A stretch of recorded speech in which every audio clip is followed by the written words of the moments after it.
So hi, and welcome everyone to the first of 4 webinars in the series Food Hubs 101, Growing a Vibrant Food Economy for Yellowknife. This webinar is being put on by the City of Yellowknife and Wilfrid Laurier University with the financial support through the MyTax Accelerate Fellowship Program.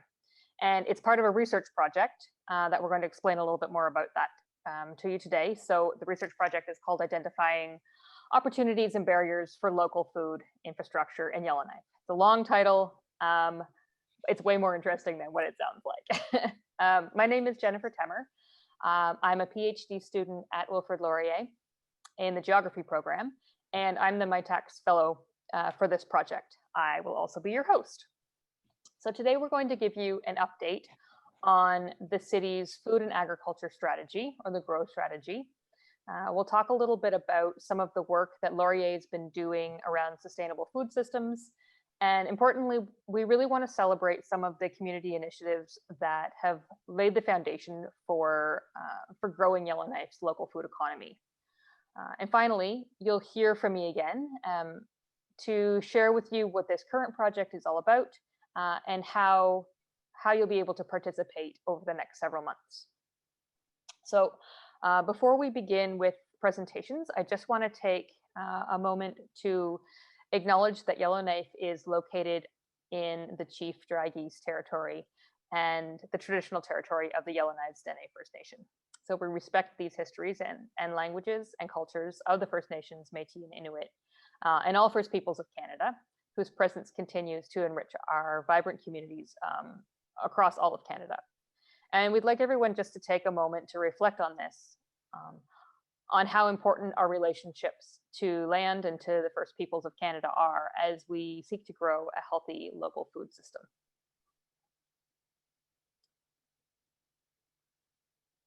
And there are just a few housekeeping pieces. Just very, very briefly, we'll have a brief opportunity for questions and comments after all the speakers are finished today, but you'll notice that this is a relatively short webinar. It's just 45 minutes. So if you have any questions, feel free to type them into the Q&A box. You'll be able to find that likely, I believe, at the top of your screen. Just plug in any questions you have there and we will get to them at the end. If we don't get to them, there'll be contact information at the end of my presentation that I'll put up. So feel free to reach out to myself or to Richard at any point, and we'll be happy to talk to you and answer any questions you might have. Also, this webinar is being recorded, and we're going to be posting it on the City of Yellowknife Foodies webpage. So anyone who didn't get a chance to watch it today can watch a recording of it later on. So speaking with us first, we have Richard McIntosh.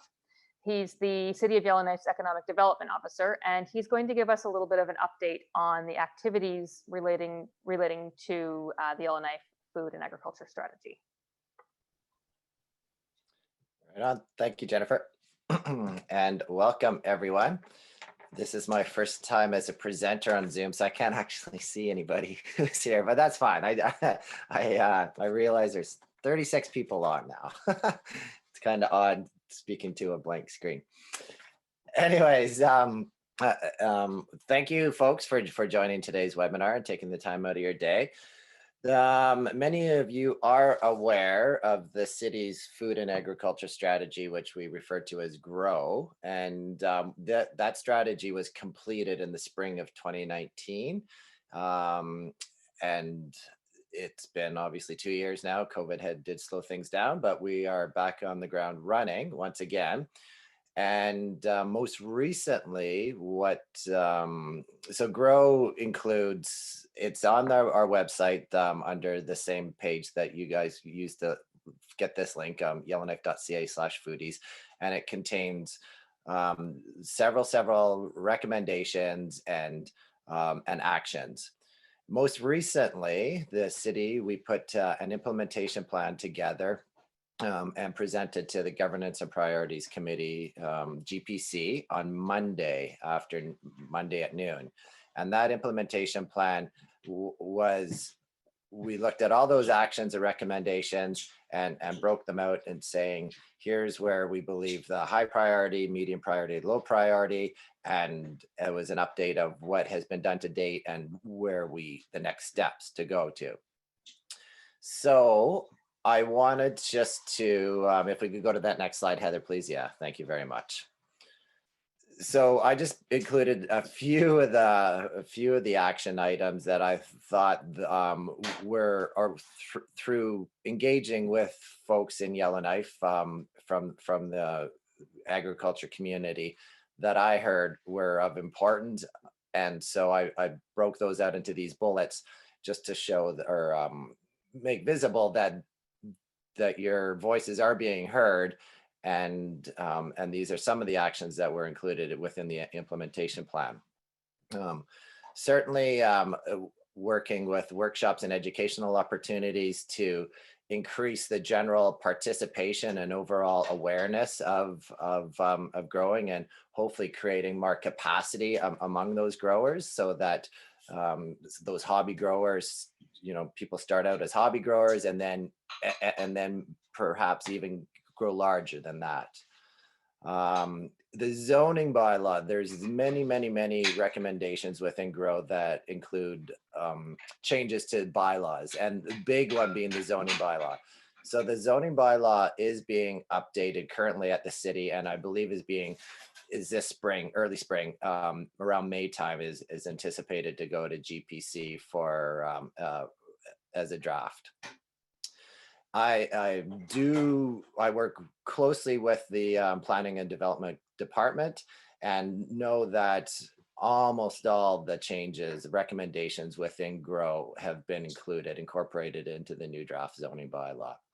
And the big ones are just even prior to our current zoning bylaw didn't even have a definition of a greenhouse, for example. So, I mean, it's going from almost no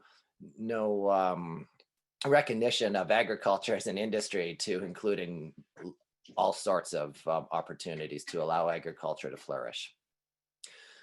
Transfer of vacant commissioners' lands. That's one of the ones. Land is obviously the shortage of land is an issue for not only for agriculture, but for many uses. Identifying other opportunities within the land that we do hold. Where could we put some agriculture? Where could we allow agriculture to happen? Incentivizing new food and agriculture businesses through the land administration bylaw and the business bylaw. The water is a huge one. We heard lots of discussion water on GPC on Monday, and there is a water rate review in the works, and so that's important. It was talked about quite a bit at the GPC meeting about looking at water as a holistic approach, because agriculture is not the only industry that needs access to water. So can we look at that as a holistic, and so it's benefiting all businesses. Soils, we don't have a lot of soil in Yellowknife, so accessibility to soil.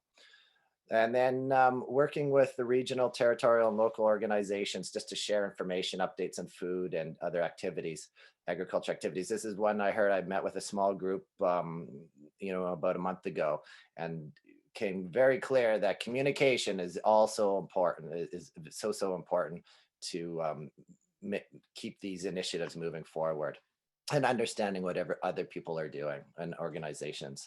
And then, of course, monitoring and evaluation for this framework to ensure accountability moving forward. I did also want to, I should have started off with this, but I put it on my bullet list at the end on my list here at home. So the memorandum of understanding between the Wilfrid Laurier University and the city of Yellowknife, that is what is allowed with the research grant through MyTax, has allowed this research project with Wilfrid Laurier University to go forward. And so it was one of the recommendations within GROW is to look at the opportunities and barriers for creating a food hub and what a food hub looks like.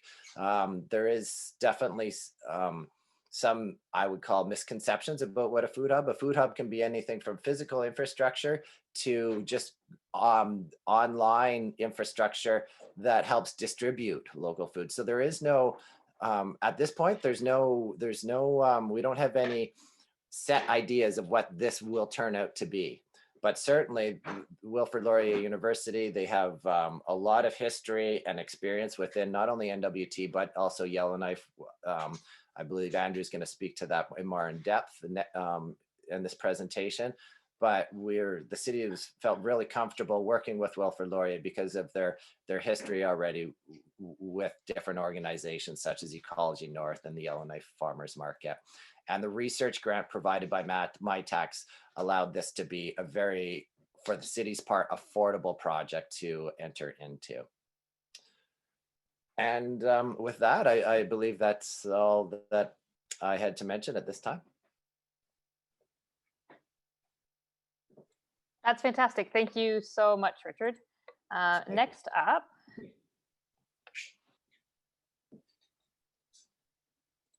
we have Andrew Spring and Carla Johnson. So I just want to find my place. There we go. So Dr. Andrew Spring. Andrew Spring he's a research associate at Wilfrid Laurier University and the associate director of the Laurier Center for Sustainable Food Systems. Andrew's been working on a large number of different projects across the Northwest Territories since about 2014 in the area of sustainable food systems. And Carla Johnson, she is a PhD candidate at Wilfrid Laurier's Balsillie School of International Affairs, where she's researching the governance of sustainable food systems in the Northwest Territories and UN policy spaces.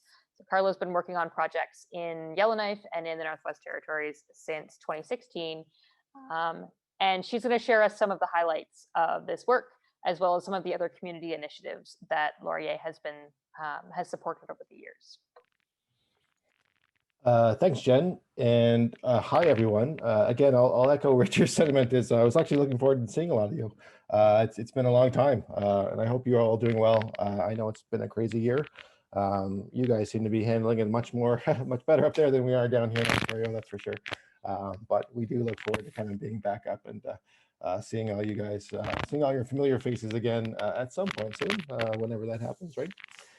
So on behalf of Laurier and the Center for Sustainable Food Systems, we're really excited to take this opportunity to introduce this project and start this partnership with the city of Yellowknife. So not only is this a continuation of some of the work that we've been able to, I guess, support over time in the city of Yellowknife, but as many of you have seen, there's also a Laurier office in downtown Yellowknife. And so some of this work comes out of us just helping to support the community that we also work in. And we know that food is a very important issue, and we know that there's been so much going on. And so it's one of those projects that we're really kind of happy to support, and it works well for all the partners involved. I wanted to take just 1 second to give a little bit of background on kind of Laurier and the Northwest Territories. It's something you probably hear a lot of. We signed a 10-year partnership agreement back in 2009. And really that was with ENR to really support some of the climate change science happening in the Northwest Territories. I think you all know the NWT is really at the forefront of kind of climate change impacts right now. And so a lot of the work done through Laurier was really to support the research and understanding what's happening to northern ecosystems. That's since really expanded to include not only this baseline ecological data and all that work, but really to understand the impacts on communities and community food systems and community health and well-being. And that's kind of at the same time where kind of my work started to really integrate into a lot of different communities in the Northwest Territories. And of course, just some numbers of how this kind of partnership has been very fruitful for both entities, and it's been continued to 2029 now. So we're going to be around for a while still. So under the kind of food systems work we do, it's really variable, right? Food systems are so broad in definition that a lot of the work we do in communities is really determined by what the community wants us to do. So we do climate change adaptation work, we do food security planning, local food production, land stewardship, on the land learning. Really, it's kind of like a communities choose their own adventure, and we figure out how to support them in their vision for what a sustainable food system looks like. So the work that we do in Kakisa, you could kind of go on the ground and see the recycling program we've helped support. And the greenhouses that are being built, where in Delaney right now we have a project on a youth council. So it really kind of looks different no matter what community we work with. But I think most importantly is not what we do, it's kind of how we do it. And our work really takes on a participatory action research approach, which really supports community involvement and engagement, and us kind of working side by side to tackle some of these important questions and issues. So with communities, we help define what the community food system looks like. We look at what these barriers are to achieving food security and food sovereignty, right? And it really advanced community-defined projects and solutions to address food-related issues. So again, very broad. Again, here's a picture of some of the work we did in Kakisa over time, and you know, we're really happy that a lot of the work that we do actually you can see on the ground when you visit some of these communities.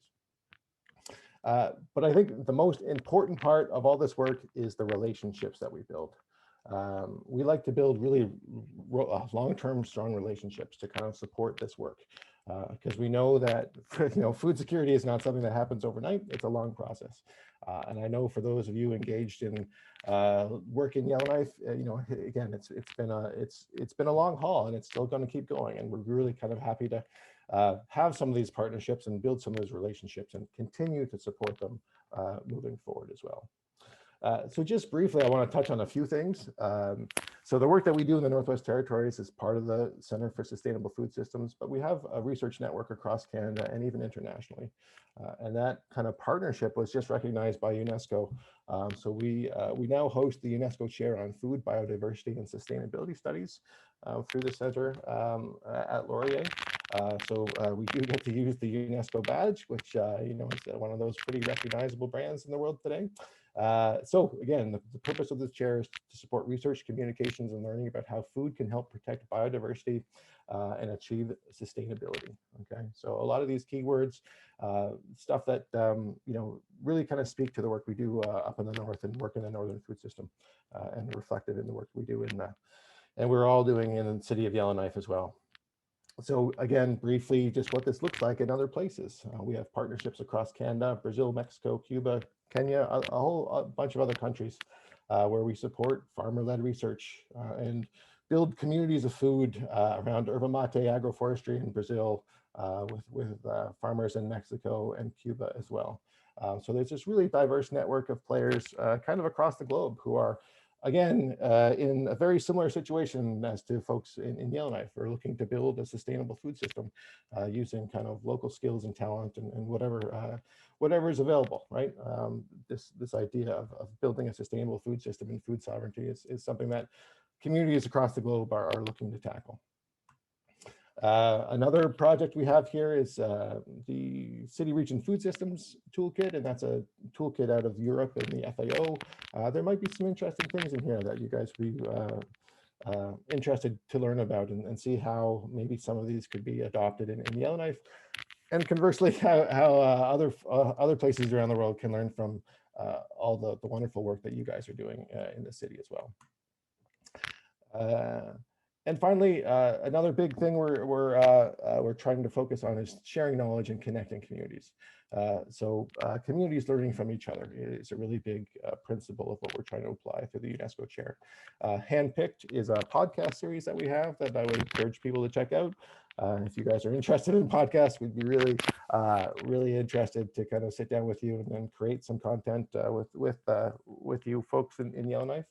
But really kind of sharing stories and like amongst communities around the globe. It's just kind of building solidarity and working together is something we're trying to promote as part of the food systems kind of globally as the alternative to the current kind of global food system. So those are just some like high level things that we work on at Laurier. Of course, we do a lot of work outside of Yellowknife in Kakisa, for example, and also I do a lot of work in Delaney as well. But we have had kind of work we've done through Yellowknife over the past few years, and I'll kind of throw it to Carla now to maybe give us a little bit of the history of some of the relationships we've had in Yellowknife. Thanks, Andrew. I'll just take a minute here to bring up my slides.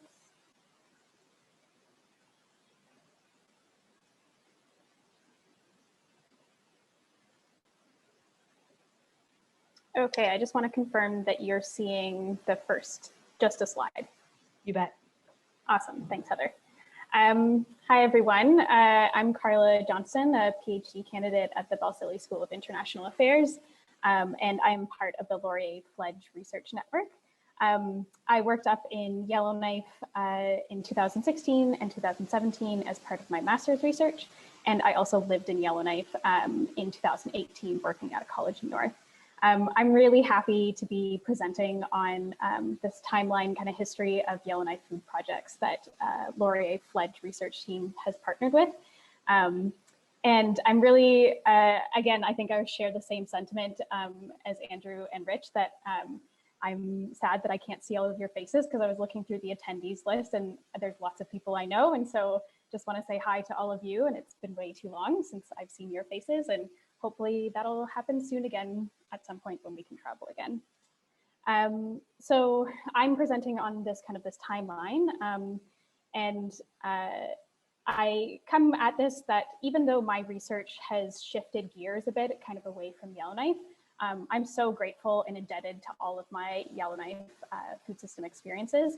And I'm so glad to see how the research relationships that I was a part of have grown and evolved into new things. So I'm going to give the brief timeline of some of these partnered research projects, but I do want to note that the projects that I mentioned are just the initiatives that our research team has been part of. They are by no means the only food projects that have happened in Yellowknife. They really are just the tip of the iceberg of what's happening in this community. And I should say that as researchers, we just helped with these projects. The real champions were the community partners and all of their amazing work.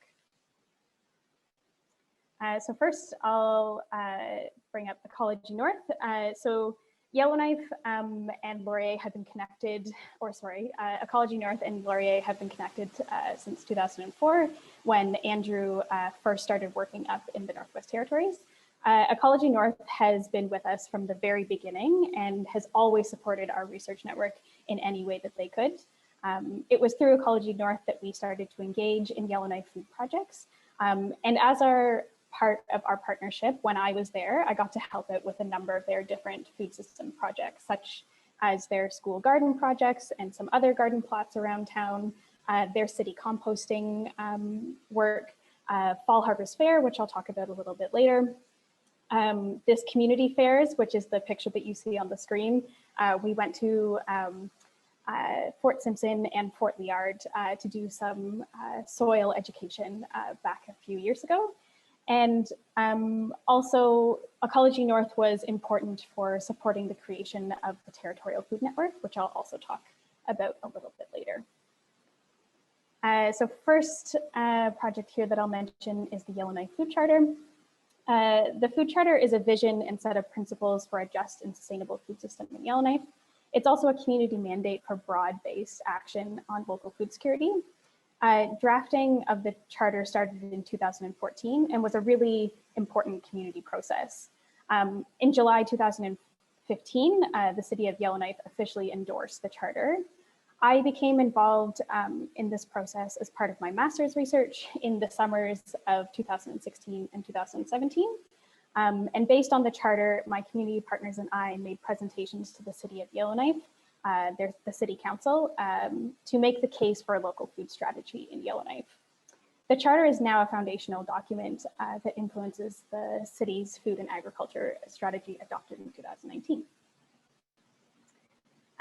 Next up are the Fall Harvest Fair. So the Fall Harvest Fair started as a Yellowknife Community Garden Collective initiative and eventually became a collaborative event with Yellowknife Dene First Nation, and Ecology North. It's an event to celebrate all types of harvesting in the region, from gardening to gathering and fishing. Myself and another graduate student in our research network helped to coordinate these events with YKDFN and Ecology North over the past few years. Next up is the CSA Supper Clubs. So the CSA Supper Clubs were a program where we would bring produce from the Yellowknife Farmers Market and cook meals with participants at Hope's Haven and the Center for Northern Families. And we even built some awesome garden beds at both centers and tried our hands at gardening.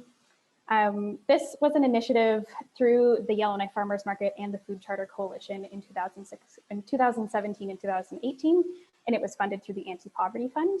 In 2019, it was run on a volunteer basis, funded through the Rising Youth. And myself, another graduate student, and a local nutritionist ran these clubs over the years. Up next, so the Yellowknife Farmers Market has always run a customer evaluation survey since it started. And in 2019, our research network partnered with the market to run a survey to better understand why the market is so important to the community. And the survey found that social connections and community building were some of the key reasons that people visit the market every week. And lastly here, I will touch on the NWT AgriFood Association. So in 2019, when I was living in Yellowknife and working for Ecology North, we brought a group of food producers from across the Northwest Territories together to create an organization that could advocate for their needs in the territory. From this event, the NWT Food Network was established. It took a few tries to get the organization off the ground, and it has since transformed into the NWT AgriFood Association in 2020. So with that, I will leave it there. And I just want to say thank you so much. As I mentioned, this is really just the tip of the iceberg of food initiatives in the city. And as a research network, we are so grateful to have been able to build these relationships with the awesome food champions in the city. So now I will pass it back to Jen to finish off the webinar.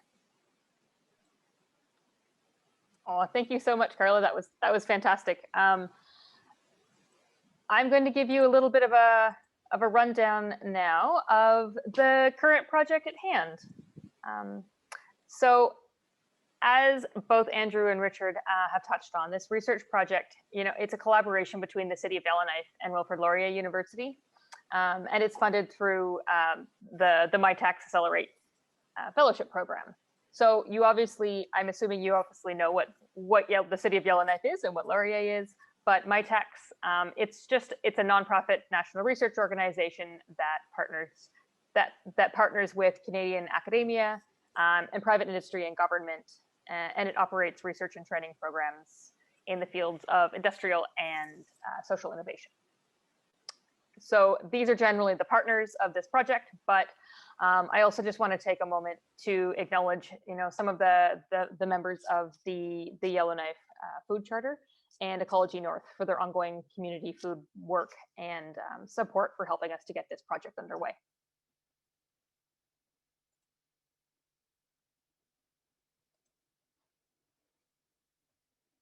So as you've heard so far today, there have been quite a few community-led food projects that have led up to where we are now. This particular work, it's being done to move forward the City of Yellowknife's food and agriculture strategy, or the GROW strategy, which, as we learned, has its roots in the Yellowknife Food Charter and its vision for a just and sustainable food system within the community. So the purpose, or what we're really looking for through this research, is to understand what sort of infrastructure and assets are available and what's needed to help fulfill this vision of a sustainable and diverse and economically viable food system. So what that means is, we want to know what's needed to help people grow, process, sell, trade, and share more local food within the community. Before I jump into the full kind of nuts and bolts of the project, we've heard a few times already, and something that Richard touched on a little bit, this idea of a food hub, and also food infrastructure and assets. These are two things that we'll be talking about a lot throughout this research project. So I just wanted to give you sort of an idea of what these two terms mean. So food infrastructure and assets, they are really all of the physical and virtual assets needed to support local processing, growing and selling, trading, sharing of food within a community or a region. So this can include things like community kitchens, communal freezer space, garden plots and greenhouse space, or it can also be an online market app. It also could be the sorts of resources needed to improve access to inputs like soil, so soil from composting facilities, or water, or access to shared tools and machinery, or good loans from banks and so on. It can also be organizations, institutions, or even private companies that positively contribute to health and local food issues. So that is not an exhaustive list for sure, but those are the sorts of things we're looking for when we talk about food infrastructure and assets. So again, all of those things that we need to support the growing and processing and all of the pieces along the food supply chain. Food hubs, really, generally, it's just a centralized body that connects producers or harvesters and consumers in a community or a region. So food hubs, they can have physical assets and infrastructure, so such as like a community space, but they can also have employees that maybe help to coordinate marketing, to bulk sale to larger suppliers, or they can coordinate a network of existing infrastructure across the city, say possibly letting people know who to contact if you need a community kitchen, or for example, or they could manage a virtual buy-sell website. So there are lots of different functions that a food hub can have, and another piece of what we're trying to figure out is what sort of functions the community of Yellowknife wants to help support the local food system. So again, like, what are we looking for? Well, we do know that many of these questions, these are just 3 questions, obviously, just to give you a little bit of an example, but we know that a lot of these questions have already been asked in the past. We know that the Yellowknife Food Charter, it shares a very well-formed vision for what a vibrant local food economy is. There could be other instances where lists have already been made of those assets and infrastructure that we can build on. So we understand that we're not starting from ground zero. What we really want to do here is collect that information that's out there from you and from other community members, validate that information, and get more feedback from you about what's needed to move forward. So we'll be collecting all of this information through a number of different engagement opportunities that I'll talk about in just a moment. So there are 2 parts to this research project. The first is the webinars. This is the first, obviously, of 4 webinars.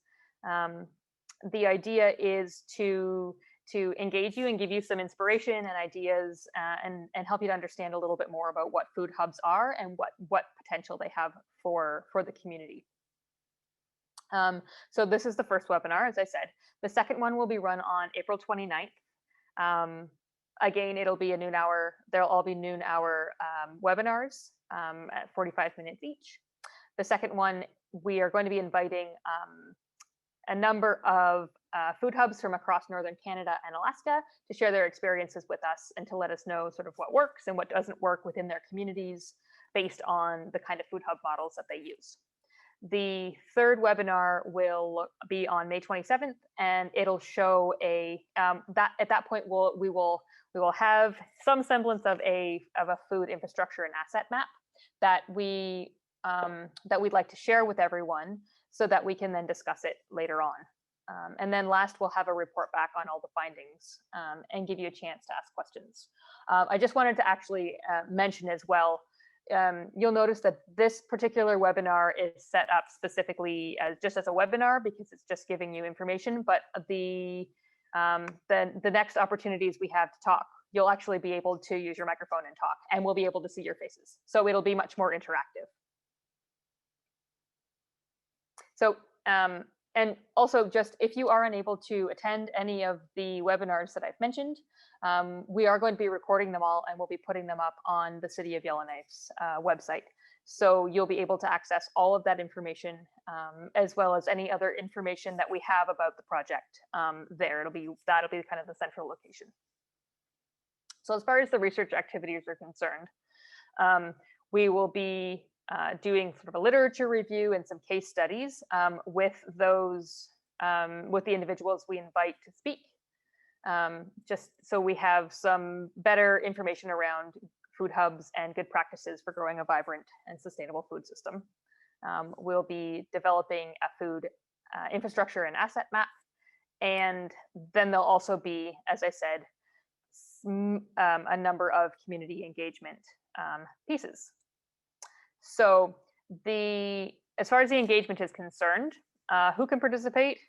Well, really anyone who lives in Yellowknife, as well as people who are living outside of Yellowknife, but also may participate in the local food economy in any way. So they could be producers or somebody who has a business outside the city who sells within the city limits. So it is really, really open. We want to hear as many voices as possible in that regard.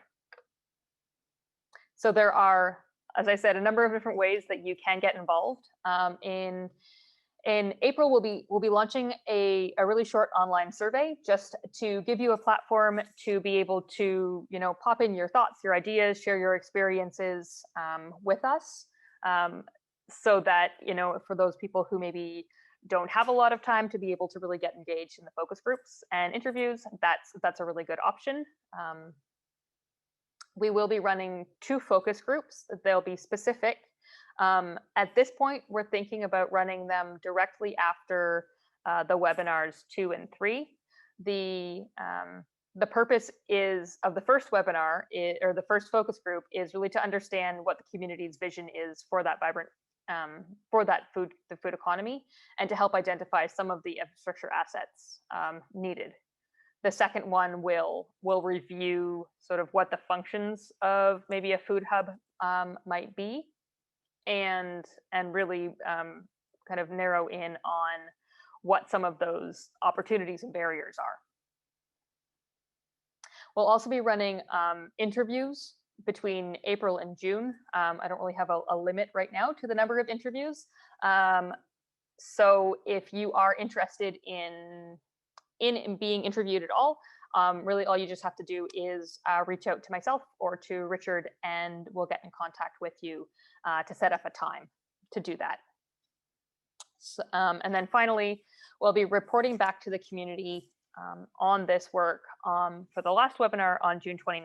And at that point too, you'll be able to send us more information and comments and thoughts about what we've collected and how we've presented it, and I'll incorporate that into the final report. So I just want to mention that these are really the formal ways to engage in this project. So if you do have any information though, and you want to tell us about like a new community food asset, or you're just really keen to do an interview, please feel free to reach out to us at any point. It doesn't have to be, you don't have to wait for us to contact you. Please just send us an email or give us a call, and we'll be happy to chat at any point. You really don't need to wait. In fact, if you do have any suggestions for infrastructure or assets that we can include in the asset map, that would be really, really helpful. So just quickly, what are we going to do with all this information? Well, that environmental scan and the food asset map, it's going to go up onto the City of Yellowknife Foodies website. There'll be a report and a presentation to the City of Yellowknife Council on the community-defined priorities for food infrastructure and programming. And we're hoping too that this will act as a support document for other larger funding proposals moving forward. Now, I want to mention too that this is a project that is, it's just sort of a one piece of the puzzle, right? There's much more work that needs to be done to understand and get the full picture of really what's needed to enable that sustainable and vibrant food system. So economic and policy analyses definitely have to happen. And those are just kind of two elements that are outside of the scope of this particular piece of work. We do recognize that though. And we're really grateful to hear, some of those other pieces about what you think also needs to happen, what kind of other information we should be collecting and bringing forward in that regard. So the plan is, in addition to sharing all of this information, like I said, it can be used to within some funding proposals to make some things happen. So just finally, here's some contact information for myself and for Richard as well. There is the link to the City of Yellowknife Foodies page where all of the information is. If you want a little bit more information about food hubs, we've written just a brief little 2-pager that's up there right now. And there'll be more information coming along the way. So that is all I have for this particular presentation. I'm just wondering at this point if there are any questions.